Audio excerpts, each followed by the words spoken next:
no. He says, Mas'ala, it is not permitted for one without wudu to touch the Quran unless the Quran is wrapped or encased. Tamam? Right? So, mess of the Mus'haf, touching the Mus'haf is not allowed, illa except for the mutahhirun, those who are in a state of purity. So, regardless of whether one is in a major or minor state of ritual impurity, whether one requires wudu or ghusl, touching a copy of the Quran is impermissible. A mushaf. A mushaf is any written record of the Quran in whole or in part, whether it is all of the Quran or part of the Quran. But that written record, all of it is Quran, or the vast majority of it is Quran. In other words, it doesn't have to be the whole Quran, but the whole of it has to be the Quran, or the majority. Either the majority or the whole of it has to be the Quran. What am I talking about? For example, you would have seen that they have these Qurans, these musahif, that are divided into the juz. Every juz, every section or para of the Quran has its own little booklet, and they put them all together, and you have 30 of them. You've seen those, right? So each of those 30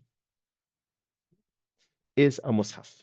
Even though none of them is all of the Quran, you have to put them all together, you get the Quran. But each bound one takes the ruling of a mushaf. It's not a complete mushaf, but it's part of a mushaf, and therefore it takes the ruling of a mushaf.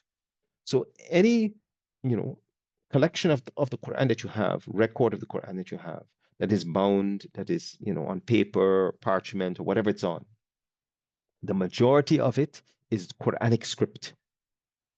Most of it is Quranic script, or all of it is Quranic script. Then that is a mushaf. If it has some Quran in it, you have a booklet and there's quotes from the Quran in that booklet, that's not a mushaf. If you have a book of prayer that's teaching you how to perform the salah and so on, and so in that booklet they have, or in that book, they have reproduced passages of the Quran in that book for people to read and memorize and so on. That is not a mushaf. If you don't have wudu or you don't have ghusl, you can pick up that book. Not that you should, it's permissible to pick it up. Out of respect, you should always put yourself in a state of purity before you touch anything that's connected to the religion at all, right? Whether it's a book of hadith or a book of fiqh or anything else. Always strive to be in a state of purity before touching them. But you're not required. You're required to be in a state of purity before touching a mushaf. And that is a written copy of the Quran or a partial copy of the Quran. Anything where the majority of what is on its pages is Quranic script. That's a mushaf. So you can't touch any part of a mushaf, not the cover, not the pages, any part of it, except being a state of purity. Now, what about the books of fiqh and the books of hadith and so on that have verses of the Quran? You're allowed to pick up those books and move them around, even if you're in a state of major ritual impurity. You will not be sinful. However, if you open the pages of that book, of those books, you will not be allowed to touch any ayah, to touch the ayah itself, the letters. Similarly, anywhere that an ayah or more of the Quran is reproduced entirely, right? Anywhere that you have a whole ayah written, if you're not in a state of ritual purity, you would not be allowed to touch the letters of that ayah. Not the thing it's written on, but you wouldn't be allowed to touch the letters themselves. So if, for example, there's an ayah of the Quran that is written on a wall, and you're not in a state of ritual purity, you may touch the wall, but you may not touch the letters of the ayah on the wall. Once it's a complete ayah, you wouldn't be allowed to touch it. So all of this is connected to the ruling of a mushaf. It's connected. So the mushaf, no part of it is a person allowed to touch if they're not in a state of ritual purity.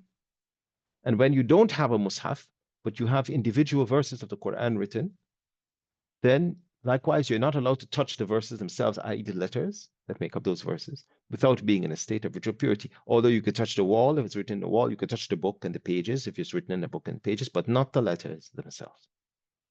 That's how it works. Now notice that also he said, unless the Quran is wrapped or encased.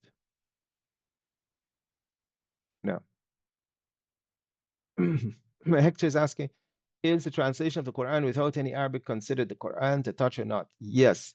In the Hanafi school, it is still Quran. Once the translation is not some ta'ban translation that some enemy of the religion did. There's a few translations I understand out in the wild. I couldn't be bothered to really remember anything much to do with them. But there are a few translations out in the wild there apparently that were done in the 19th century or prior by people who were hostile to the religion, right? So something like that is just garbage. We don't care about that.